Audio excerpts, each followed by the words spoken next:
ನಮಸ್ತೆ. ನಾನು ಡಾಕ್ಟರ್ ಶರಣಪ್ಪ ಗುರುಜಿ ಅಂತ. ಸರ್ವಮಂಗಳ ಮಾಂಗಲ್ಯೆ ಶಿವೆ ಸರ್ವಾರ್ಥ ಸಾಧಿಕೆ ಶರಣ್ಯೆ ತ್ರೈಂಬಕೆ ದೇವಿ ಗೌರಿ ನಾರಾಯಣಿ ನಮೋಸ್ತುತೆ ಜಗನ್ಮಾತೆಯಲ್ಲಿ ಪ್ರಾರ್ಥಿಸುತ್ತಾ ಇದಕ್ಕೆ ಚಾಲನೆ ಕೊಡ್ತಾ ಇದ್ದೀವಿ.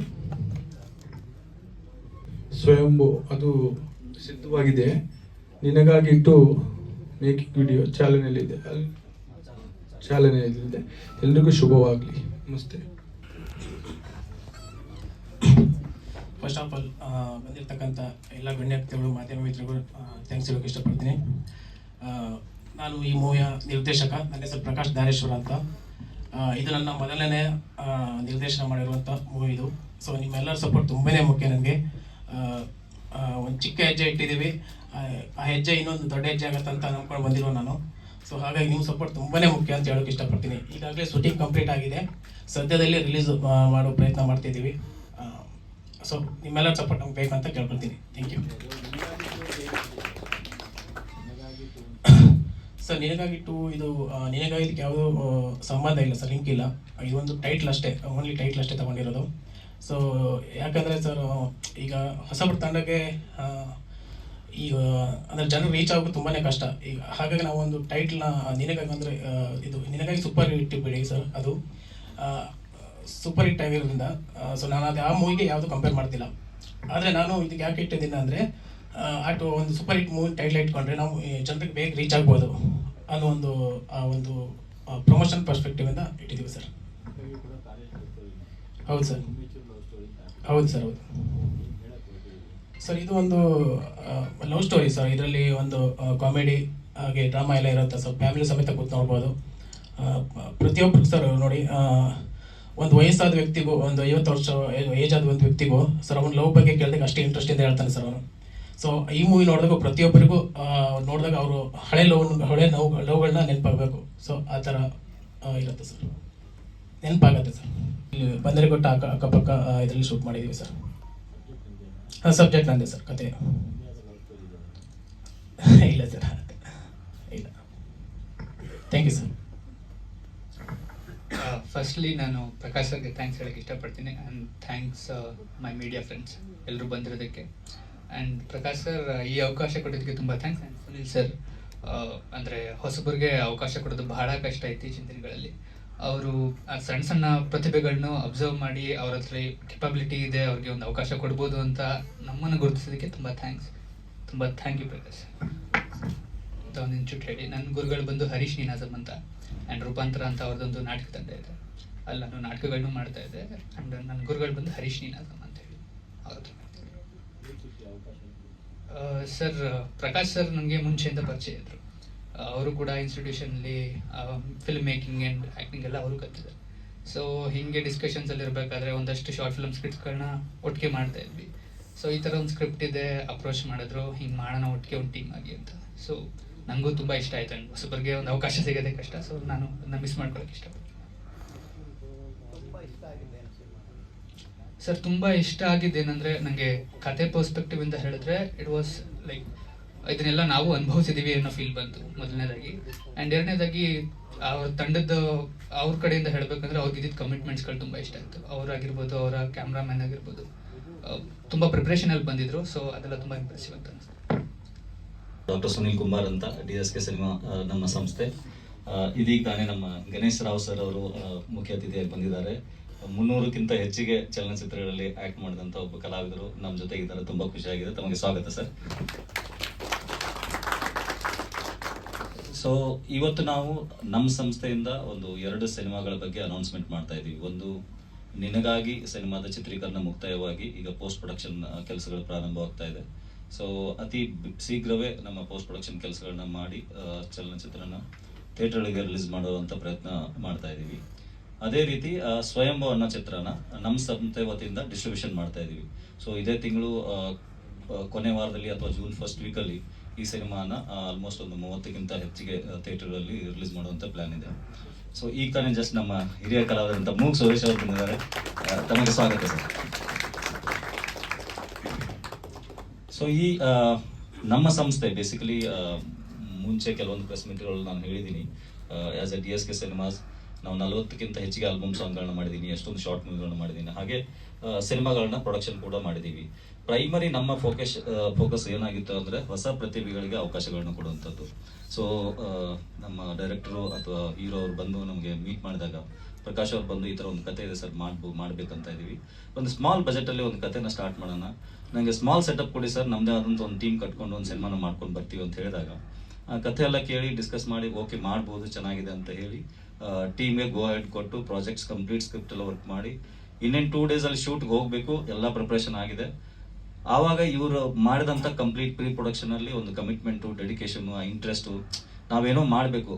ಅತಿ ಇಂಪಾರ್ಟೆಂಟ್ ಆಗಿ ನಾನು ಕಂಡದ್ದು ಏನಂದರೆ ಪ್ರೊಡ್ಯೂಸರ್ ಮೇಲೆ ಡಿಪೆಂಡೆನ್ಸಿ ತುಂಬ ಕಡಿಮೆ ಇತ್ತು.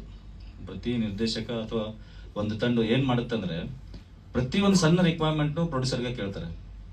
ತುಂಬ ನಿರ್ದೇಶಕರಿಂದ ಇದನ್ನು ನಾನು ನೋಡಿದ್ದೀನಿ ಕೂಡ, ಒಂದು ನೀರು ಬಾಟಲ್ ಬೇಕಾದ್ರೆ ಪ್ರೊಡ್ಯೂಸರ್ಗೆ ಫೋನ್ ಮಾಡಿ ಸರ್ ನೀರು ಬಾಟಲ್ ಬೇಕು ಅಂತ. ಆ ಥರ ಇರುವಂಥ ಸಿಚುವೇಶನ್ಗಳಲ್ಲಿ ಎಷ್ಟೊಂದು ಕೆಲಸಗಳನ್ನು ಬಹುಶಃ ನನ್ನ 90% ವರ್ಕನ್ನು ಇವರಿಬ್ಬರೇ ಸೇರಿಕೊಂಡು ಎಲ್ಲರೂ ಕೆಲಸ ಮುಗಿಸಿ ನನ್ನ ಮೇಲೆ ಡಿಪೆಂಡೆನ್ಸಿ ನನಗೆ ಫೀಲೇ ಆಗಲಿಲ್ಲ ನಾನು ಇದೊಂದು ಸಿನಿಮಾ ಮಾಡಿದ್ದೀನಿ ಅಂತ. ನೀವು ಸರ್ಪ್ರೈಸ್ ಆಗ್ಬೋದು, ಇಡೀ ಎಂಟೈರ್ ಶೂಟಿಂಗ್ ಡೇಸಲ್ಲಿ ನಾನು 1 ದಿನ ಮಾತ್ರ ಶೂಟಿಂಗ್ ಸೆಟ್ಗೆ ಹೋಗಿದ್ದು. ಪ್ರತಿಯೊಂದು ವರ್ಕನ್ನು ನಂಗೆ ಹೇಳ್ತೀವಿ ಸರ್ ಈ ಥರ ಮಾಡ್ತಾ ಇದೀವಿ, ಇದು ಬೇಕಾಗ್ಬೋದು, ಆಯಿತು ಅಂದ್ರೆ ಮಾಡಿಲ್ಲ ನಾವು ಹೆಂಗೋ ಅರೇಂಜ್ ಮಾಡ್ತೀವಿ ಅಂತ. ಸೊ ಆ ಕಂಫರ್ಟ್ ಝೋನ್ ನನಗೆ ಟೀಮಲ್ಲಿ ಪ್ರೀ ಪ್ರೊಡಕ್ಷನ್ ವರ್ಕಲ್ಲೇ ನಂಗೆ ಕಾಣಿಸ್ತು. ಸೊ ಆವಾಗ ಅವ್ರಿಗೆ ನಾನೇನು ಸರ್ಪ್ರೈಸ್ ಕೊಟ್ಟಿದ್ದೇನೆಂದರೆ, ಇನ್ನು ನಾಳೆ ಶೂಟಿಂಗ್ ಹೋಗಬೇಕು, ಅವತ್ತು ನೈಟ್ ನಾನು ಅವ್ರಿಗೆ ಕರೆದ್ಬಿಟ್ಟು ನೀವು ಕೇಳಿದಂಥ ಟೆಕ್ನಿಕಲ್ ಆಸ್ಪೆಕ್ಟ್ಸು, ಕ್ಯಾಮರಾ ಏನು ಕೇಳಿದಿಲ್ಲ, ಲೈಟ್ಸ್ ಏನು ಕೇಳಿದಿಲ್ಲ, ನೀವು ಇಮ್ಯಾಜಿನ್ ಮಾಡೋಕ್ಕಿಂತಲೂ ಸ್ವಲ್ಪ ದೊಡ್ಡದಾಗಿನೇ ಕೊಟ್ಬಿಡ್ತೀನಿ. ಸೊ ಹಾಗಾಗಿ ಅವ್ರಿಗೆ ನಾವು ಡ್ರ್ಯಾಗನ್ನು, ಎಪಿಕ್ಕು, ಬೇಕಾದಂಥ ಇಕ್ವಿಪ್ಮೆಂಟ್ಸ್ಗಳನ್ನ, ಕ್ಯಾಮರಾ, ಲೈಟ್ಸ್ಗಳನ್ನ, ಕಂಪ್ಲೀಟ್ ಹೈಟೆಕ್ ಆಗಿರುವಂಥ ಫೆಸಿಲಿಟಿಯನ್ನು ಅವ್ರು ಕೊಟ್ಟು ಅವ್ರಿಗೂ ಕೂಡ ಸರ್ಪ್ರೈಸ್ ಮಾಡಿದೆ. ಯಾಕೆಂದರೆ ಒಬ್ಬ ಡೆಡಿಕೇಶನ್ ಯಾರಾದರೂ ಇತ್ತು ಅಂದರೆ ಅವ್ರಿಗೆ ನಾವು ಸಪೋರ್ಟ್ ಮಾಡಿದ್ರೆ ಅವ್ರು ಗೆಲ್ಲುವ ಪ್ರಯತ್ನ ಇದ್ದೇ ಇರುತ್ತೆ. ಏನೋ ಒಂದು ಪ್ರಯತ್ನ ಮಾಡ್ತಾರೆ, ಸೋಲು ಗೆಲುವು ಸೆಕೆಂಡ್ರಿ, ಬಟ್ ಜೊತೆಯಾಗಿ ನಾವು ವರ್ಕ್ ಮಾಡುವಂಥ ಕಾಂಬಿನೇಷನು ಅದು ತುಂಬ ಖುಷಿ ಕೊಟ್ಟು ಪ್ರಕಾಶ್ ಅವರು ಅದನ್ನು ಡೆಡಿಕೇಶನ್ ತೋರಿಸಿದ್ರು. ಅದೇ ರೀತಿ ಹೀರೋ ಆಗಿ ಅವರು ಸೆಟ್ಟಲ್ಲಿ ಯಾವತ್ತೂ ಹೀರೋ ಅಂತ ಫೀಲೇ ಮಾಡಲಿಲ್ಲ. ಏನೇ ವರ್ಕ್ಗಳಿರಲಿ ಎಲ್ಲನೂ ಮಾಡಿಕೊಂಡು ಸಿನಿಮಾನ ಆವತ್ತು ದಿನದ ಏನು ಪ್ಲ್ಯಾನ್ ಮಾಡಿದ್ದೀವಿ ಅದು ಮುಗಿಸೋಕ್ಕೆ ಪ್ರಯತ್ನ. ಒಬ್ಬ ಡೈರೆಕ್ಟರ್ ಎಷ್ಟು ಪ್ರೆಷರ್ ಫೀಲ್ ಮಾಡ್ತಾ ಇದ್ರು ಅಷ್ಟೇ ಪ್ರೆಷರನ್ನು ಹೀರೋ ಕೂಡ ಫೀಲ್ ಮಾಡಿ ಇವತ್ತು ಪ್ಲ್ಯಾನ್ ಮಾಡಿದಂಥ ಸೀನ್ಗಳು ಮುಗಿಸ್ಲೇಬೇಕು, ಎಷ್ಟೇ ಕಷ್ಟ ಆದರೆ ಮುಗಿಸ್ಬೇಕು. ರಾತ್ರಿ ನನಗೆ ಫೋನ್ ಮಾಡಿ ಹೇಳ್ತಾರೆ ಸರ್ ಈ ಥರ ಸೀನ್ಗಳು ಪ್ಲ್ಯಾನ್ ಮಾಡಿದ್ವಿ, ಮುಗೀತು ಅಂತ. ಸೊ ಆ ಖುಷಿ, ಆ ಕಂಫರ್ಟು ನನಗೆ ತುಂಬ ಇಷ್ಟ ಆಯಿತು. ಈಗ ಹಲವು ನಿರ್ದೇಶಕರು ಇದನ್ನು ಅಷ್ಟು ಈಸಿಯಾಗಿ ತೊಗೊಂಡು ಮಾಡಲ್ಲ, ಎಲ್ಲ ಡಿಪೆಂಡೆನ್ಸಿ ಪ್ರೊಡ್ಯೂಸರ್ ಮೇಲೆ ಇರುತ್ತೆ ಅಥವಾ ಬೇರೆ ಬೇರೆ ಟೀಮ್ಗಳ ಮೇಲೆ ಅವಲಂಬಿರುತ್ತೆ. ಏನಾದರೂ ಮಿಸ್ಟೇಕ್ ಆದರೆ ಬೇರೆದವ್ರಿಗೆ ಬೆರಳು ತೋರಿಸಿ ಅವ್ರು ಮಾಡಲಿಲ್ಲ ಇವ್ರು ಮಾಡಲಿಲ್ಲ ಅಂತ ಹೇಳುವಂಥದ್ದು ಇರುತ್ತೆ. ಬಟ್ ಈ ಸಿನಿಮಾ ನಾನು ಮುಗಿಯುವವರೆಗೂ ಯಾರ ಮೇಲೂ ಕಂಪ್ಲೇಂಟ್ಸು ಕೇಳಿಲ್ಲ. ಹಾಗಾಗಿ ನಮ್ಗೆ ತುಂಬ ಖುಷಿಯಾಗಿದೆ. ಇವತ್ತು ನಾವು ಜಸ್ಟ್ ಅದೊಂದು ಮೇಕಿಂಗ್ ಗ್ಲಿಮ್ಸ್ ತೋರಿಸಿದ್ದೀವಿ. ಸದ್ಯದಲ್ಲೇ ಅದರ ಬಿಡುಗಡೆ ಮತ್ತು ಧ್ವನಿ ಸರಳಿ ಬಿಡುಗಡೆ ಪ್ರೆಸ್ ಮೀಟನ್ನು ಆಯೋಜನೆ ಮಾಡ್ತೀವಿ. ತಾವೆಲ್ಲರೂ ಅವಾಗೂ ಬರಬೇಕು, ಹೀಗೆ ಸಪೋರ್ಟ್ ಮಾಡಬೇಕು ಅಂತ ರಿಕ್ವೆಸ್ಟ್ ಮಾಡ್ತೀನಿ. ತುಂಬ ಧನ್ಯವಾದಗಳು. ಎಲ್ರಿಗೂ ನಮಸ್ಕಾರ. ಇಲ್ಲಿ ಬಂದಿರೋಂಥ ನನ್ನ ಎಲ್ಲ ಸ್ನೇಹಿತರಿಗೂ, ಮಾಧ್ಯಮ ಮಿತ್ರರಿಗೂ ಎಲ್ರಿಗೂ ಏನು ಇವತ್ತಿನ ಸಿನಿಮಾನ ಟ್ರೈಲರ್ನ ರಿಲೀಸ್ ಮಾಡಬೇಕು ಅಂತ ನಮ್ಮ DSK ಸಿನಿಮಾ ತಂಡ ಸುನೀಲ್ ಸರ್ ಅವರು ಹೇಳಿದ್ರು, ಒಂದು ಸಿನಿಮಾ ಮಾಡ್ತಾಯಿದ್ವಿ ಕನ್ನಡ ಸಿನಿಮಾ ಅಂತ, ಮತ್ತು ಲಾಂಚಿಂಗ್ ಎಲ್ಲ ಮಾಡ್ತಾಯಿದ್ದೀವಿ ಅಂತ ಹೇಳಿದ್ರು. ಮಾಡಿ ಸರ್ ದೇವರು ಒಳ್ಳೇದು ಮಾಡಲಿ ಅಂತ ಹೇಳಿದ್ವಿ. ಹಾಗೆ ಇದನ್ನು ಸಪೋರ್ಟ್ ಮಾಡೋಕ್ಕೆ ನೀವೆಲ್ಲರೂ ಬಂದಿದ್ದೀರಾ, ಅದಕ್ಕೆ ತುಂಬಾ ಖುಷಿ ಆಗುತ್ತೆ ಎಲ್ಲ ನೋಡಿದ್ರೆ. ಈಗಿನ ಕಾಲದಲ್ಲಿ ಕನ್ನಡ ಸಿನಿಮಾಗಳು ಬರೋದೇ ತುಂಬ ಕಷ್ಟ ಆಗಿದೆ. ಅದರಲ್ಲಿ ಎಷ್ಟೋ ಜನ ಹಿರಿಯ ನಟರಿಗೆಲ್ಲ ಒಂದು ಅವಕಾಶಗಳನ್ನೆಲ್ಲ ಕೊಟ್ಟಿದ್ದಾರೆ, ಹೊಸಬ್ರಿಗೂ ಅವಕಾಶ ಕೊಟ್ಟಿದ್ದಾರೆ. ಒಳ್ಳೇದಾಗಲಿ. ಇವಾಗ ಏನು ಅವರು ಸಿನಿಮಾ ಟ್ರೈಲರ್ ಮಾಡ್ತಾಯಿದ್ದಾರೋ ಅದು ಲಾಂಚ್ ಆಗಲಿ, ಒಳ್ಳೇದಾಗಲಿ ಅಂತ ನಾನು ಮನಸ್ಪೂರ್ವಕವಾಗಿ ಕೇಳ್ಕೊತೀನಿ. ಜೈ ಭುವನೇಶ್ ಅಂತ. ನೋಡಿದ್ದೀರಾ, ನೀವೇ ಥಿಯೇಟ್ರಿಗೆ ಬಂದು ಆ ಮೂವಿ ಹೇಗಿದೆ ಅಂತ ಹೇಳಬೇಕು. ಮತ್ತು ನಮ್ಮ ಬಂದಿರೋಂಥ ನಮ್ಮ ತುಂಬ ವರ್ಷದ ಪರಿಚಯ ಇದೆ ಸರ್ಗೂ ನಮಗೂ. ಮತ್ತು ನಮ್ಮ 2ನೇ ಸಿನಿಮಾ ನಾಯಕ ಪ್ರಜ್ವಲ್ ಬಂದಿದ್ದಾರೆ, ನನ್ನ ಸಿನಿಮಾದ ಕಲಾವಿದರುಗಳೆಲ್ಲ ಬಂದಿದ್ದಾರೆ, ಮತ್ತು ನಮ್ಮ ಬೆನ್ನೆಲುಬು ಇಲ್ಲೇ ಇದ್ದಾರೆ ಜೊತೆಲೇನೆ. ಇವರೆಲ್ಲರ ಸಹಕಾರ ಇಲ್ದೇನೆ, ಸಪೋರ್ಟ್ ಇಲ್ದೇನೆ ಮೂವಿ ಮಾಡೋಕ್ಕಾಗ್ತಿರ್ಲಿಲ್ಲ. ಎಲ್ಲರೂ ಕೂಡ ನಮ್ಗೆ ತುಂಬ ಸಪೋರ್ಟ್ ಮಾಡಿದ್ದಾರೆ. ಎಲ್ಲರಿಗೂ ಒಳ್ಳೇದಾಗಲಿ. ಮತ್ತು ನಿನಗಾಗಿ 2 ಅನ್ನೋ ಮೂವಿಗೂ ಒಳ್ಳೇದಾಗಲಿ. ಎಲ್ಲ ಕನ್ನಡ ಸಿನಿಮಾಗಳು ಬೆಳಿಬೇಕು, ಎಲ್ಲರೂ ಬೆಳಿಬೇಕು ಅಂದರೆ ನನ್ನ ಆಸೆ. ಹಾಂ ಸರ್, ಶುರುವಾಗಿದ್ದು ಹೋದ ವರ್ಷ ಸರ್ ಸ್ಟಾರ್ಟ್ ಮಾಡಿದ್ದು. ಇವಾಗೊಂದು 4 ತಿಂಗಳ ಮ್ಯೂಸಿಕ್ ಎಲ್ಲ ರೆಡಿಯಾಗಿ ನಿಂತಿತ್ತು, ಮತ್ತೆ ರಿಲೀಸ್ ಮಾಡೋಣ ಅಂತ ಆಯಿತು. ಪ್ರೀ ಪ್ರೊಡಕ್ಷನ್ ಸ್ಟಾರ್ಟ್ ಆಗಿತ್ತು.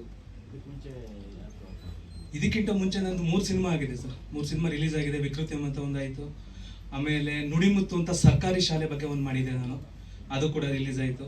ಇವಾಗ ಮೊನ್ನೆ ಕನವರಿಕೆ ಅಂತ ಒಂದು ಸಿನಿಮಾ ರಿಲೀಸ್ ಮಾಡಿತ್ತು. ಇದು ನನ್ನ 4ನೇ ಸಿನಿಮಾ. ಸ್ವಯಂ ಅಂದರೆ ನಾನೇ ಅನ್ನೋದು ಅಲ್ಲೇ ಇರ್ತಿದ್ದಾರೆ ಸರ್. ಸ್ವಯಂ ನನ್ನ ಬೋ ಅನ್ನೋದೇನೆ ಸ್ವಯಂ ಭೋ. ಭೋ ಅಂದರೆ ಒಂದು ಆಕ್ರೋಶ ಹೇಗಿರುತ್ತೆ, ಕಾಮ ಕ್ರೋಧ ಲೋಪ ಮೋಹ ಮದ ಮತ್ಸರಗಳೆಲ್ಲ ಕೂಗಿರೋದೇ ಬೋ. ಅದು ನನ್ನಲ್ಲಿಂದ ಹೊರಗಡೆ ಬಂದಾಗ ಅದು ಯಾವ ರೀತಿ ಪ್ರಕಟಣೆ ಆಗುತ್ತೆ ಅನ್ನೋದೇ ನಮ್ಮ ಸಿನಿಮಾ. ಎಲ್ಲರೂ ಬಂದು ನೋಡ್ಬೇಕು ನೀವು. ಸಿನಿಮಾ ಮುಖಾಂತರ ಜನಗಳಿಗೆ ಮೆಸೇಜ್ ಕೊಡೋದು ಏನಿಲ್ಲ ಸರ್. ಎಲ್ಲರೂ ಎಲ್ಲ ಮಾಡಿಬಿಟ್ಟಿರತ್ತೆ. ಸಿನಿಮಾ ಅನ್ನೋದು ಎಲ್ಲ ರೆಡಿ ಆಗ್ಬಿಟ್ಟಿದೆ. ಹಿಂದೆ ಮಾಡಿದ್ದಾರೆ, ಮುಂದೆ ಬರ್ತಾನೆ ಇರುತ್ತೆ. ಇದ್ರಲ್ಲಿ ನಮ್ಮದೇನೋ ಒಂದು ವಿಭಿನ್ನವಾಗಿದೆ ಅಂತ ನಾನು ಹೇಳ್ತೀನಿ. ಎಲ್ಲರೂ ಬಂದು ಸಿನಿಮಾ ನೋಡಿ. ಅಂಶ ಅಂದ್ರೆ ತಂದೆ ಮಗಳ ಪ್ರೀತಿ ಆಗ್ಬೋದು. ತಂದೆ ಮಗಳ ಪ್ರೀತಿ, ಒಂದು ಲವ್ ಸ್ಟೋರಿ, ತುಂಬಾ ಒಳ್ಳೆ ಲವ್ ಸ್ಟೋರಿ ಇದೆ. ಒಬ್ಬ ಕ್ರೂರಿ ಆದ್ರೆ ಹೇಗಾಗತ್ತೆ ಅನ್ನೋದು, ಕ್ರೂರಿ ಅಂತ ಇದ್ರಲ್ಲಿ ಯಾವುದು ಬಿಟ್ಕೊಟ್ಟಿಲ್ಲ. ನೀವು ಸಿನಿಮಾ ನೋಡಿದ್ರೆ ಕ್ರೂರಿ ಅಂತ ಗೊತ್ತಾಗುತ್ತೆ. ಒಂದು ಲವ್ ಸ್ಟೋರಿ ಇದೆ, ಒಂದು ತಂದೆ ಮಗಳ ಬಾಂಧವ್ಯ ಇದೆ, ಮತ್ತೆ ಅದಲ್ಲದೆ ಒಂದು ಪ್ರಕೃತಿ ನಡೆದಿರುವಂತಹ ಒಂದು ಸುಂದರವಾದ ಕತೆ. ಇದನ್ನ ನೀವು ಥಿಯೇಟರ್ ಬಂದೇ ನೋಡ್ಬೇಕು ಸರ್. ಮಂಡ್ಯ, ಚನ್ನಪಟ್ಟಣ, ಕೋಡಂಬಳ್ಳಿ ಮತ್ತೆ ಚಾಮರಾಜನಗರ ಸೈಡ್ ಕಾಡಂತದ್ರಲ್ಲಿ ಅದೆಲ್ಲ ಮಾಡಿದ್ವಿ ಸರ್. ಸೂರ್ಯ ಕೇಳ್ಬೋದು. ಈ ಚಿತ್ರ ನನಗೆ ಬಂದಿತ್ತು ಒಂದು ಆಕ್ಸಿಡೆಂಟ್ ಆಗಿ. ಆ್ಯಕ್ಚುಲಿ ನುಡಿಮುತ್ತು ಚಿತ್ರದಲ್ಲಿ ನಾನು ಆ್ಯಕ್ಟ್ ಮಾಡಿದ್ದೆ. ಇವ್ರ ಚಿತ್ರದಲ್ಲಿ ಇದಾದಮೇಲೆ ನನಗೆ ಸಡನ್ಲಿ ಒಂದು ಅವಕಾಶ ಬಂದಿತ್ತು. ಇವ್ರು ನನಗೊಂದು ಪ್ರೋಮೋ ಶೂಟಲ್ಲಿ ಲೀಡ್ ರೋಲಾಗಿ ಮಾಡಬೇಕು ಅಂತ ಒಂದು ಪ್ರೋಮೋ ಶೂಟ್ ತೆಗೆದ್ರು. ಸೊ ಪ್ರೋಮೋ ಶೂಟ್ ತೆಗೆದಾಗ ತುಂಬ ಖುಷಿಪಟ್ಟೆ. ವಿತಿನ್ ಎ ಡೇ ಒಂದು 4 ಸೀನ್ಸ್ ಮಾಡಿ ವಿತಿನ್ ಎ ಮಂತ್ ಅದನ್ನು ಅವರು ನನಗೆ ಬಂದು ತೋರಿಸಿದ್ರು. ತುಂಬ ಖುಷಿ ಆಯಿತು. ಶಾಕಿಂಗ್ ಹೆಂಗೆ ಹೋಗ್ತಂದರೆ ಪ್ರೊಡ್ಯೂಸರ್ ಕೈ ಕೊಟ್ಬಿಟ್ರೆ, ಸರ್ ಪ್ರೊಡಕ್ಷನ್ ಮಾಡೋಕ್ಕಾಗಲ್ಲ, ಪ್ರೊಡ್ಯೂಸ್ ಮಾಡಿ ನಿಲ್ಲಿಸ್ತಾ ಇದ್ದೀವಿ ಅಂತ ಹೇಳ್ಬಿಟ್ಟು ಸಡನ್ಲಿ ಶಾಕ್ ಆದೆ ನಾನು. ಆವಾಗ ನಾನು ಅಷ್ಟು ದೊಡ್ಡ ವ್ಯಕ್ತಿ ಅಲ್ಲ. ಸೊ ನಾನೇನು ಮಾಡಿದೆ, ನನ್ನ ಫ್ರೆಂಡ್ಸ್ ಎಲ್ಲ ಸರ್ಕಲ್ ತಗೊಂಡು ಒಂದು ಸ್ವಲ್ಪ ಫೈನಾನ್ಸ್ ಮಾಡಿ ನಾನೇ ಚಿತ್ರನ ಬರೋಣ ಅಂತ ಅಂದ್ಕೊಂಡೆ. ಚಿತ್ರಕಥೆ ಕೇಳಿದಾಗ ನನಗನ್ನಿಸ್ತು ಇನ್ನೂ ಸ್ವಲ್ಪ ಸಾಲಲ್ಲ ಅಂತ. ಸೊ ಆವಾಗ ನಾನು ಜೊತೆ ಕೂತ್ಕೊಂಡೆ. ನಾವಿಬ್ಬರು ಆಲ್ಮೋಸ್ಟ್ 1 ಮಂತ್ ಪ್ರೀ ಪ್ರೊಡಕ್ಷನ್ 2024 ಆಗಿದ್ದು. ಅಕ್ಟೋಬರಲ್ಲಿ ಸ್ಟಾರ್ಟ್ ಮಾಡಿದ್ವಿ ನಾವು. ಡಿಸೆಂಬರ್ ಅಷ್ಟರಲ್ಲಿ ಸ್ಕ್ರೀನ್ ಪ್ಲೇ ಎಲ್ಲ ಮುಗಿಸ್ಬಿಟ್ಟು ಜನವರಿ ನಾವು 13ನೇ ತಾರೀಕು ಇದನ್ನು ಸ್ಟಾರ್ಟ್ ಮಾಡಿದ್ವಿ. ಸೊ ಹಾಗೆ ನಮ್ಮ ಚಿತ್ರ ಸ್ಟಾರ್ಟ್ ಆಗಿತ್ತು. ಸೊ ತುಂಬ ಚೆನ್ನಾಗಿದೆ. ಒಂದು inspector role. It's a completely suspense thriller. Revenge concept ಇದೆ ಇದು ಕೂಡ. ಸೊ ಅಫ್ಕೋರ್ಸ್ ಅವ್ರು ಹೇಳಿದಾಗೆ ಎಲ್ಲ ತುಂಬ ಚಿತ್ರಗಳು ಈ ಥರ ಬಂದಿದೆ. ಸೊ ಇದು ಅದೇ ಥರ. ಅದರಲ್ಲಿ ಒಂದು ರಿವೆಂಜ್, ಯಾವ ಥರ ಒಬ್ಬ ಮನುಷ್ಯ ಕೆಟ್ಟವನಾಗ್ತಾನೆ, ಹೇಗೆ ಅವನು ಒಳ್ಳೆತನದಿಂದ ಕೆಟ್ಟತನಕ್ಕೆ ಬರ್ತಾನೆ ಅನ್ನೋದನ್ನು ತೋರಿಸಲಿಕ್ಕೆ ಪ್ರಯತ್ನ ಪಟ್ಟಿದ್ದೀವಿ. Thank you sir. Sir Apeksha Pai ಅಂತ ತುಂಬ ಕಷ್ಟಪಟ್ಟು ಸರ್. ಪೋಸ್ಟ್ ಪ್ರೊಡಕ್ಷನಲ್ಲಿ ನಾವು ನಿಜವಾಗಿ ಹೇಳಬೇಕಾಗುತ್ತೆ. ಎಡಿಟರ್ ಅಭಿಷೇಕ್ ರಾವ್ ಅಂತ ತುಂಬಾ ನನಗೆ ಸ್ವಲ್ಪ ಸಪೋರ್ಟ್ ಮಾಡಿದ್ರು. ಆ್ಯಂಡ್ ನಾನಂತೂ ನಮ್ಮ ಸಾತ್ವಿಕ್ ಪಡೆಯರು ಇಲ್ಲಿ ನಮ್ಮ ಉಪ್ಪಿನಂಗಡಿಯಿಂದ ಬಂದಿದ್ದಾರೆ. ಇವ್ರಿಗೆ ನಾನು ಪೂರ್ತಿ ಸಮಯ ಕೊಟ್ಟೆ. ಇವರೇ ಆಲ್ಮೋಸ್ಟ್ 6 ಮಂತ್ಸ್ ತೊಗೊಂಡ್ರು ನನಗೆ. ನಾನು ಅವ್ರ ತೊಂದರೆನೇ ಕೊಡಲಿಲ್ಲ. ನೀವೇನು ಬೇಕಾ ಮಾಡಿ ಸಾತ್ವಿಕ್, ಚೆನ್ನಾಗಿ ಮಾಡಿ ಅಂತ ಬಿಟ್ಬಿಟ್ಟೆ. ಆಲ್ಮೋಸ್ಟ್ 6 ಮಂತ್ಸ್ ತೊಗೊಂಡ್ರು ಈ ಸಾಂಗ್ಸ್ ಎಲ್ಲ ಮಾಡಲಿ. ಆ್ಯಂಡ್ ಬ್ಯಾಕ್ಗ್ರೌಂಡ್ ಸ್ಕೋರು ಎಲ್ಲ ತುಂಬ ಚೆನ್ನಾಗಿ ಮಾಡಿದ್ದಾರೆ. ಅಪೇಕ್ಷಾ ನನ್ನದೊಂದು ಚಿಕ್ಕ ಮಗು ವಾಯ್ಸ್ ಬೇಕಂದಾಗ ಇವರೇ ನನಗೆ ಆ ಹುಡುಗಿ ಅಪೇಕ್ಷಾ ಪೈ ಜೊತೆಗೆ ಇದು ಮಾಡಿದ್ರು, ಕನೆಕ್ಷನ್ ಕೊಟ್ಟರು. ತುಂಬ ಚೆನ್ನಾಗಿ ಹಾಡ್ಕೊಟ್ಟಿದ್ರು ಹುಡುಗಿ. ಎಲ್ಲ 3 ಸಾಂಗ್ಸು ಡಿಫ್ರೆಂಟಾಗಿ ಮಾಡಿದ್ದಾರೆ ಸರ್. ತುಂಬ ಖುಷಿ ಆಯ್ತು ನನಗೆ. ಕೇಳಿದ್ದಕ್ಕಿಂತ ಹೆಚ್ಚಾಗಿ ಕೊಟ್ಟಿದ್ದಾರೆ. ಅದಕ್ಕೆ ತುಂಬ ಥ್ಯಾಂಕ್ಸ್ ಹೇಳಬೇಕು ಅವರಿಗೆ. Sir May end Sunil sir ಮಾತಾಡ್ತಿದ್ದೀವಿ. So maybe May end ಅಥವಾ ಜೂನ್ ಫಸ್ಟ್ ವೀಕಲ್ಲಿ ರಿಲೀಸ್ ಮಾಡೋಣ ಅಂತಿದ್ದೀವಿ ಸರ್. ಎಲ್ರಿಗೂ ನಮಸ್ಕಾರ. ಸಾತ್ವಿಕ್ ಪಡಿಯಾರ್ ಅಂತ ಉಪ್ಪಿನಂಗಡಿಯಿಂದ. ಸೊ ಮೊದಲನೇದಾಗಿ ಸೂರ್ಯ ಸರ್ ಅವರಿಗೆ ತುಂಬ ಥ್ಯಾಂಕ್ ಯು ಹೇಳ್ತೇನೆ. ಯಾಕಂದರೆ ಕನ್ನಡದಲ್ಲಿ ನಂದು ಮೊದಲನೇ ಸಿನಿಮಾ ಮ್ಯೂಸಿಕ್ ಡೈರೆಕ್ಟರ್ ಆಗಿ. ಸೊ ಇದಕ್ಕಿಂತ ಮುಂಚೆ ಜವಾನ್ ಅಂತ ಒಂದು ಕೊಂಕಣಿ ಸಿನಿಮಾ ಮಾಡಿದ್ದೆ. ಮೋಸ್ಟ್ಲಿ ಅದನ್ನು ಇದೇ ಥಿಯೇಟ್ರಲ್ಲಿ ಒಂದು ಶೋ ಆಗಿತ್ತು. ಸೊ ಬೇರೆ ದೇಶದಲ್ಲೂ ಅದು ತುಂಬ ಶೋಸ್ ಆಗಿದೆ. ಸೊ ಕನ್ನಡದಲ್ಲಿ ಒಂದು ವೈಡ್ ಆಡಿಯನ್ಸ್ ರೀಚ್ ಆಗಬೇಕಾದ್ರೆ ನಮಗೆ ಲ್ಯಾಂಗ್ವೇಜಲ್ಲಿ ನನ್ನ ಕನ್ನಡನೇ ಸ್ವಲ್ಪ ಇಷ್ಟ, ಮತ್ತು ಈ ಭಾಷೆಯನ್ನೇ ನಾವು ಒಂದು ಮಾಧ್ಯಮವಾಗಿ ಪಡಿಬೇಕಾಗ್ತದೆ. ಯಾಕಂದರೆ ಕೊಂಕಣಿಯಲ್ಲಿ ಏನು ಮಾಡಿದರೆ ನಮಗೊಂದು ರೀಜನಲ್ ಆಸ್ಪೆಕ್ಟ್ ಇತ್ತು. ಸೊ ಅದಕ್ಕೋಸ್ಕರ ನಾನು ತುಂಬ ಥ್ಯಾಂಕ್ಸ್ ಹೇಳಲಿಕ್ಕೆ ಇಷ್ಟಪಡ್ತೇನೆ ಸರ್ಗೆ. ಒಂದು ಒಳ್ಳೆ ಎಕ್ಸ್ಪೀರಿಯನ್ಸ್. ಈ ಸಿನಿಮಾದಲ್ಲಿ ಮೂರು ಹಾಡು ಬಂದಿದೆ, ಮತ್ತು ಬ್ಯಾಕ್ಗ್ರೌಂಡ್ ಸ್ಕೋರಿಂಗ್ ಆಗಲಿ, ಒಂದು ಇಮೋಷ್ನಲ್ ಆಗಲಿ, ಮತ್ತು ರೇಜ್ ಇರುವಂಥ ಒಂದು ಕೆಲವು ಸೀಕ್ವೆನ್ಸಸ್ಸು. ಸೊ ನಿಮ್ಮ ಮೂವಿ ನೋಡಿದರೆ ನಿಮ್ಗೆ ಗೊತ್ತಾಗುತ್ತೆ. Thank you. Like second PU ಆದ ನಂತರ ಚೆನ್ನೈಯಲ್ಲಿ ಮ್ಯೂಸಿಕ್ ಕಲ್ತಿದ್ದೆ. ಅಲ್ಲಿ KM college of music and technology ಅಂತ. ಸೊ AR ರೆಹಮಾನ್ ಅವ್ರದ್ದು ಕಾಲೇಜು. ಸೊ ಅಲ್ಲಿ ಮ್ಯೂಸಿಕ್ದು ಡಿಗ್ರಿ ಎಲ್ಲ ಮಾಡಿ ಆಮೇಲೆ ಊರಿಗೆ ಬಂದಿದ್ದು.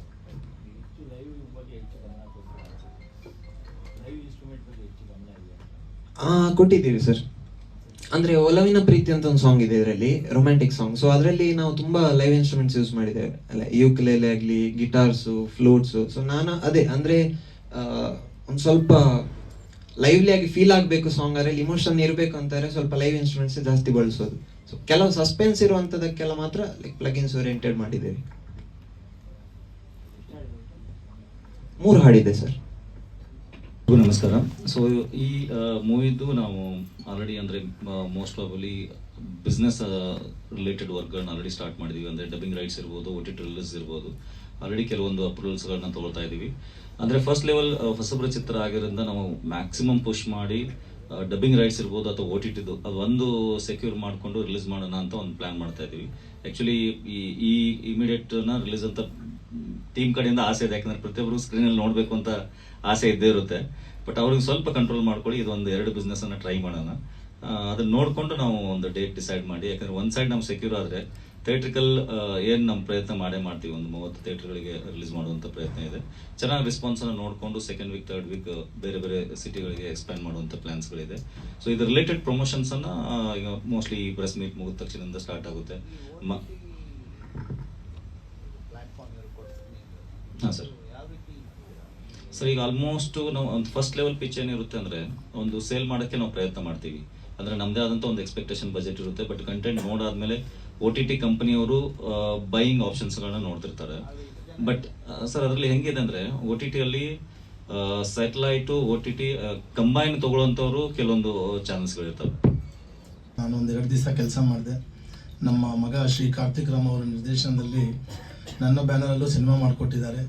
ಹಾಗೆ ಒಳ್ಳೆಯ ಪ್ರತಿಭಾವಂತರು, ಯಾವುದೇ ರೀತಿಯಾದಂತಹ ಯಾರಿಗೂ ತೊಂದರೆ ಕೊಡದೇ ಇರೋಂತಹ ಒಂದು ವ್ಯಕ್ತಿತ್ವ ಇರೋರು.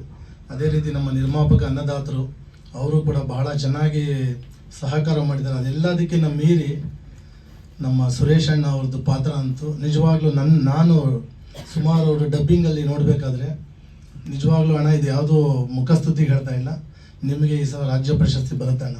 ನಿಜವಾಗ್ಲೂ ಭಾಳ ಚೆನ್ನಾಗಿ ಮಾಡಿದ್ದಾರೆ. ಡಬ್ಬಿಂಗಲ್ಲಿ ನನಗೆ ಶಾಕ್ ಆಗೋಯ್ತು. ಮೊನ್ನೆ ತಾನೇ ಕೋಟಿಗೊಬ್ಬ ನೋಡಿದೆ ಅಣ್ಣ, ನೀವಿರೋದು 2 ಸೀನ್ ಇದ್ದೀರಿ, ಜನ ಎಲ್ಲ ಚಪ್ಪಾಳೆ ಹೊಡಿತಾ ಇದ್ರು ಪ್ರಸನ್ನ ಥಿಯೇಟರ್. ಭಾಳ ಖುಷಿ ಆಯ್ತು ಅಣ್ಣ, ನಿಮ್ಮ ಜೊತೆಲಿ ಕೆಲಸ ಮಾಡೋದು ಭಾಳ ಖುಷಿ ಆಯಿತು, ಹೆಮ್ಮೆ ಆಯಿತು. ನಿಮ್ಮಂಥವ್ರ ಜೊತೆ ನಾವು ದೇಶಕ್ಕಾಗಿ ಬಂದು ನಿಮ್ಮಂಥವ್ರ ಜೊತೆಲಿ ಒಂದು ಪಾತ್ರ ಮಾಡ್ಬೋದು ಅಂತ ಅನ್ನಿಸ್ತಾನೆ. Thank you very much. ಹಾಗೆ ಸುನಿಲ್ ಕುಂಬಾರ್ ಸರ್ ಅವರು ಅಷ್ಟೇ ತುಂಬ ಚೆನ್ನಾಗಿ ಮುಂದಿನ ದಿನಗಳಲ್ಲಿ ಅವರು ನಮ್ಮ ಸಿನಿಮಾನು ಕೂಡ ಅವರು ಡಿಸ್ಟ್ರಿಬ್ಯೂಟ್ ಮಾಡೋದಕ್ಕೆಲ್ಲನೂ ಒಪ್ಕೊಂಡಿರ್ತಾರೆ. ಭಾಳ ಖುಷಿ ಆಯಿತು. ಹಾಗೆ ನಮ್ಮ ಪ್ರೀತಿಯ ಜಯಂತ್ ಸರ್ ಅವರು ನಿಜವಾಗ್ಲೂ ಅವರು ಒಳ್ಳೆ ನಮ್ಮ ಕನ್ನಡದ ಹೋರಾಟಗಾರರು, ಮೊನ್ನೆ ಒಳ್ಳೆ ಕಾರ್ಯಕ್ರಮವನ್ನು ಮಾಡಿದ್ರು. ಮುಂದಿನ ದಿನಗಳಲ್ಲಿ ನಮ್ಮ ಸಿನಿಮಾಗೆ ನೀವು ಸಹಕಾರ ಮಾಡ್ತೀರಿ ಅಂತ ಅಂದ್ಕೊಂಡಿದ್ದೀವಿ. Thank you. ನನಗೊಂದು ಒಳ್ಳೆ ಪಾತ್ರ ಕೊಟ್ಟಿದ್ದೀರ ಡೈರೆಕ್ಟರ್ ಸರ್. ನನ್ನ ಮಗ ಅಂತನಲ್ಲ, ಅವರು ಒಳ್ಳೆ ಪಾತ್ರ ಕೊಟ್ಟಿದ್ದಕ್ಕೆ ನಾನು ಅವ್ರಿಗೆ ಚಿರಋಣಿಯಾಗಿರ್ತೀನಿ. Thank you very much. Doctor ಎಲ್ರಿಗೂ ನಮಸ್ಕಾರ. ಸ್ವಯಂಭೂ ಸಿನಿಮಾದ ನಿರ್ದೇಶಕರು ಕಾರ್ತಿಕ್ ರಾಮ್, ಸೂರ್ಯ ಮತ್ತು ಶ್ರೀನಾಥ್ ಮತ್ತೆಲ್ಲ ತಂತ್ರಜ್ಞರು, ಇದಕ್ಕಿಂತ ಮುಂಚೆ ನಿನಗಾಗಿ ಈ ಸಿನಿಮಾದ ಟ್ರೈಲರ್ ಮತ್ತೊಂದೆಲ್ಲ ಲಾಂಚ್ ಆಗಿದೆ ಮತ್ತು ಮಾತಾಡಿದರೆ ನಿರ್ಮಾಪಕರು, ವಿತರಕರು ಸುನೀಲ್ ಅವರು ಮತ್ತು ನಿರ್ದೇಶಕರು, ನಾಯಕ ನಟರು ಎಲ್ರಿಗೂ ನಮಸ್ಕರಿಸ್ತಾ ಒಂದೆರಡು ಮಾತಾಡೋಕ್ಕೆ ಇಚ್ಛೆಪಡ್ತೀನಿ. ಸ್ವಯಂಭೂ ಒಂದು ಸಾಂದರ್ಭಿಕ ಸನ್ನಿವೇಶಗಳನ್ನು ತೆಗೆದುಕೊಂಡು ಒಂದು ಸಸ್ಪೆನ್ಸ್ ಥ್ರಿಲ್ಲರ್ ಮರ್ಡರ್ ಮಿಸ್ಟ್ರಿ ಮಾಡಿದ್ದಾರೆ. ಸಂದೇಶ ಅಂತಂದರೆ ಮನುಷ್ಯನ ಮನೋಧರ್ಮ ಯಾವ ರೀತಿ ಬದಲಾವಣೆ ಆಗುತ್ತೆ, ಸಾಮಾನ್ಯ ಮನುಷ್ಯ ಯಾವ ರೀತಿ ಕ್ರೌರ್ಯ ವ್ಯಕ್ತಪಡಿಸ್ತೇನೆ ಅಂತ ಅನ್ನೋ ಒಂದು ಸಿನಿಮಾ ಭಾಳ ಚೆನ್ನಾಗಿ ಮಾಡಿದ್ದಾರೆ. ಯಾಕೆಂದರೆ ಅವರು, ನಾನು ಪೂರ್ತಿ ಸಿನಿಮಾ ನೋಡಿಲ್ಲ, ನಾನು ಡಬ್ಬಿಂಗ್ ಮಾಡುವಾಗ ನೋಡಿದ್ದಷ್ಟೇ, ಮತ್ತು ನಾವು ಕೆಲಸ ಮಾಡುವಾಗ ನಮ್ಮ ಸೀನ್ಗಳನ್ನ ಮಾನಿಟರ್ನಲ್ಲಿ ನೋಡಿದ್ದಷ್ಟೇ. ನನ್ನನ್ನು ಭಾಳ ಚೆನ್ನಾಗಿ ನೋಡಿಕೊಂಡ್ರು. ಭಾಳ ಪ್ರೀತಿಯಿಂದ ನನ್ನ ಮನೆಗೆ ಬಂದು ಕತೆ ಹೇಳಿ ಒಪ್ಪಿಸ್ಕೊಂಡು ಮಂಡ್ಯದ ಸುತ್ತಮುತ್ತ ಹಗಲು ರಾತ್ರಿ ಕೆಲಸ ಮಾಡಿದ್ವಿ. ಅಂತಂದರೆ ರಾತ್ರಿ ಲೇಟಾಗೂ ಕೆಲಸ ಮಾಡಿದ್ದೀವಿ. ಆ ಸಂದರ್ಭದಲ್ಲಿ ನನಗೊಂದು ಸ್ವಲ್ಪ ಆರೋಗ್ಯ ಸ್ಥಿತಿ ಚೆನ್ನಾಗಿಲ್ಲ, ಬಟ್ ಆದರೂ ಕೂಡ ನನ್ನನ್ನು ಭಾಳ ಚೆನ್ನಾಗಿ ನೋಡಿಕೊಂಡು ಸೂರ್ಯ ಅವರಂತೂ ನನ್ನ ಪಕ್ಕದಲ್ಲೇ ಇರ್ತಿದ್ರು. ನನ್ನಲ್ಲಿ ಇರುವಂಥ ಒಂದು ಪ್ರತಿಭೆನ ಆಚೆಗೆ ತೆಗೆದ್ರು. ಸಾಕಷ್ಟು ಸಿನಿಮಾಗಳಲ್ಲಿ ಪಾತ್ರಗಳನ್ನು ಮಾಡಿದ್ದೀನಿ, ಒಳ್ಳೊಳ್ಳೆ ಪಾತ್ರಗಳನ್ನು. ಜೊತೆಗೆ ಇದು ಕೂಡ ನನಗೆ ಒಂದು ಖುಷಿ ಕೊಟ್ಟಂಥ ಪಾತ್ರ. ಸಿನಿಮಾ ಚೆನ್ನಾಗಿ ಮೂಡಿ ಬಂದಿದೆ ಅಂತ ನಾನು ತಿಳ್ಕೊಂಡಿದ್ದೀನಿ. ಅದು ತೆರೆ ಮೇಲೆ ಬಂದಾಗ ಜನ ಎಷ್ಟು ಮಟ್ಟಿಗೆ ಇಷ್ಟಪಟ್ಟು ಅದು ಮಾರ್ಕೆಟ್ ಆಗಿ ಈ ಚಿತ್ರಕ್ಕೆ ಯಶಸ್ಸು ಸಿಕ್ಕಿ ಎಲ್ರಿಗೂ ಹೆಸರು ಬಂದು OTTನಲ್ಲಿ ಔಟ್ರೇಟ್ಗೆ ಮಾರಾಟ ಆದರೆ ನಿರ್ಮಾಪಕರು ಹುಡ್ಕೋತಾರೆ. ಶೇರಿಂಗಲ್ಲಿ ದುಡ್ಡು ಯಾವಾಗ ಬರುತ್ತೋ ಏನೋ ಗೊತ್ತಿಲ್ಲ, ಅದು ಕೂಡ ಆಟಗೋಡೆ ಮೇಲೆ ದೀಪ ಇಟ್ಟಂಗೆ ಅಂತ ಅಂದ್ಬಿಟ್ಟು ಸಾಕಷ್ಟು ಜನ ಹೇಳ್ತಾ ಇದ್ದಾರೆ. ಗೊತ್ತಿಲ್ಲ ಏನು ಅಂತ.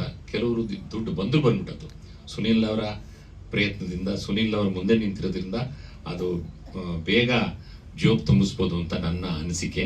ಜೋಬ್ ತುಂಬಿಸ್ಲಿ, ಇನ್ನೂ ಹೆಚ್ಚಿನ ಚಿತ್ರಗಳನ್ನು ಮಾಡೋದಕ್ಕೆ ಅವಕಾಶ ಸಿಗಲಿ, ಎಲ್ರಿಗೂ ಆ ಉತ್ಸಾಹ ನಿರಂತರವಾಗಿರಲಿ, ಮುಂದುವರಿಲಿ ಅಂತ ನಾನು ಹೇಳೋದಕ್ಕೆ ಇಚ್ಛೆ ಪಡ್ತೀನಿ. ಎಲ್ಲೂ ಇದೆ. ಈಗ ತಾನೇ ನಮ್ಮ ಹಿರಿಯ ನಟರು ಅಣ್ಣ ಹೇಳ್ತಾ ಇದ್ರು, ಚಲನಚಿತ್ರಕ್ಕೆ ಒಂದು ಚಾಲನೆ ಇದು ಮಾಡೋಣ ಅಂತ. ಖಂಡಿತವಾಗ್ಲೂ ಈಗ ಪಿಕ್ಚರ್ ಏನು ಈಗ ಬರೋ ತಿಂಗಳು ರಿಲೀಸ್ ಮಾಡಬೇಕು ಅಂತ ಇದ್ದಾರೋ, ಅದು ಪ್ರಮೋಷನ್ ಏನು ಮಾಡಬೇಕು ಅಂತ ಇದ್ದಾರೋ ಅವರೆಲ್ಲ ಒಪ್ಕೊಂಡ್ರೆ, ಅಂದರೆ ಸಿನಿಮಾದ ನಿರ್ಮಾಪಕರು, ನಿರ್ದೇಶಕರು ಹಾಗೂ ಸುನೀಲ್ ಸರ್ ಒಪ್ಕೊಂಡ್ರೆ ನನ್ನ ಕಡೆಯಿಂದ ಪ್ರಮೋಷನ್ಗೆ ಏನು ಬೇಕು, ಒಂದು ಟೀ ಶರ್ಟ್ಸ್ ಆಗಲಿ ಅಥವಾ ಪ್ರಚಾರಕ್ಕೆ ಆಗಲಿ ನಾನು ಮಾಡಿಕೊಡ್ತೀನಿ.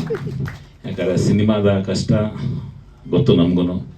ಯಾಕಂದ್ರೆ ನಂದೂ ಪ್ರೊಡಕ್ಷನ್ ಇರೋದ್ರಿಂದ, ನಾವೆಲ್ಲ ಸಿನಿಮಾಗಳೆಲ್ಲ ಮಾಡಿರೋದ್ರಿಂದ ಗೊತ್ತಾಗುತ್ತೆ.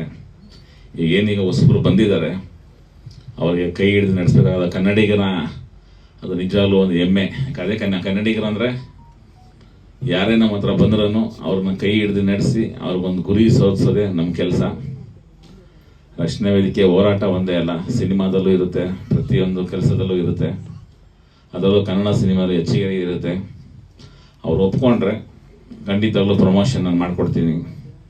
ಅದಕ್ಕೆ ಬೇಕಾದಂಥ ಟೀ ಶರ್ಟ್ಗಳಾಗಲಿ, ಪ್ರಚಾರಗಳಾಗಲಿ, ಬ್ಯಾನರ್ಸ್ಗಳಾಗಲಿ, ಫ್ಲೆಕ್ಸ್ಗಳಲ್ಲಾಗಲಿ, ಸುನೀಲ್ ಸರ್ ಯಾವ ಥರ ಹೇಳ್ತಾರೋ ಆ ಥರ ಪ್ರಮೋಷನ್ನ ನನ್ನ ಒಂದು ಬ್ಯಾನರ್ ಫ್ಲೆಕ್ಸ್, ನನ್ನ ಒಂದು ಬ್ಯಾನರ್ಸಲ್ಲಿ ಆ ಸಿನಿಮಾಗೆ ಮಾಡಿಕೊಡ್ತೀನಿ.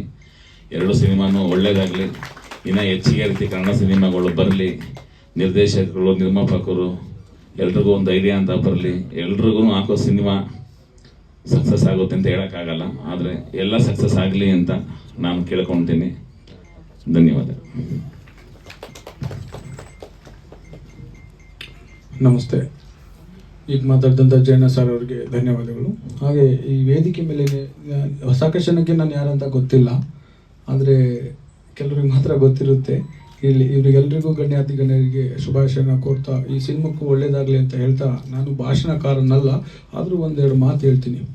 ನೋಡಿ, ನಾವು ಜೀವನದಲ್ಲಿ ಸಾಕಷ್ಟು ಕಷ್ಟಪಡ್ತಾ ಇದ್ದೀವಿ. ಎಲ್ಲಿ ಸೋಲ್ತೀವಿ, ಎಲ್ಲಿ ಗೆಲ್ತೀವಿ ಅಂತ ನಾವು ತಿಳ್ಕೊಬೇಕು. ಅದಕ್ಕೊಂದು ಚಿಕ್ಕದೊಂದು ಕತೆ ಹೇಳ್ತೀನಿ ಕೇಳಿ. ಒಬ್ಬ ಭಿಕ್ಷುಕ ಬರ್ತಿರ್ಬೇಕಾದ್ರೆ ಶ್ರೀಕೃಷ್ಣ ಪರಮಾತ್ಮ ಎದುರಿಗೆ ಸಿಕ್ಬಿಡ್ತಾನೆ. ಅವನು ಭಿಕ್ಷೆ ಕೇಳಿದಾಗ ಕೃಷ್ಣ ಪರಮಾತ್ಮವ್ರಿಗೆ ಫುಲ್ ಒಂದು ಬ್ಯಾಗೆ ಬಂಗಾರದ್ದು ಕೊಟ್ಬಿಡ್ತಾರೆ, ತಗೊಳಪ್ಪ, ನಿನ್ನ ಮೇಲೆ ಭಿಕ್ಷೆ ಬೇಡಬೇಡ ಅಂತ. ಸರಿ, ಅವ್ನು ತೊಗೊಂಡು ಹೋಗ್ತಾನೆ. ಮತ್ತು ಮಾರನೇ ದಿವಸ ನೋಡಿದ್ರೆ ಮತ್ತೆ ಭಿಕ್ಷೆ ಬೇಡ್ತಿರ್ತಾನೆ.